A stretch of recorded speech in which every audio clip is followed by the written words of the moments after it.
ఈ తరంలో ఇప్పుడు హ్యాపీ క్రిస్మస్, మేరీ క్రిస్మస్ అని కూర్చున్న ప్రతి తల్లిని మిమ్మల్ని అడుగుతున్నాను, మరియమ్మ మొట్టమొదటి క్రిస్మస్ లో నీకు నాకేమో నేర్పిస్తుంది తెలుసా? అసలు అబ్బాయిలతో మాకు కాంటాక్ట్ లేదు. ఈ సవాల్ నువ్వు స్వీకరించగలవా? క్రిస్మస్ వేదికల దగ్గర కూర్చొని క్రిస్మస్ హడావుల్లో తిరుగుతూ ముసుముసులు నవ్వులు నవ్వుతూ ఇక్కడే సాటగిలు చేస్తే నువ్వా క్రిస్మస్ చేసేది అని అడుగుతున్నాను. నువ్వా క్రిస్మస్ చేసేది?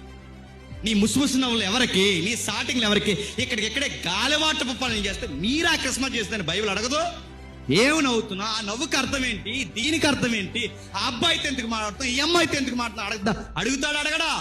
యవనస్తుల క్రిస్మస్ అంటున్నారు. యవనస్తుల క్రిస్మస్ అంటే ఇదిగో ఈ సవాల్ స్వీకరించు. మరియమ్మలా నేను ఉంటానని డెడికేటెడ్ గా ఇదిగో సవాల్తో నేను మరియమ్మలా ఉంటాను. నా కట్టుకోబోయేవాడు నా ఇంటిలో ఉన్నవారు తప్ప ఏ మగపురుగు సహవాసం నాకు తెలియదన్నా సవాలుగా నిలబడి అప్పుడు చెప్పు హ్యాపీ క్రిస్మస్ అని.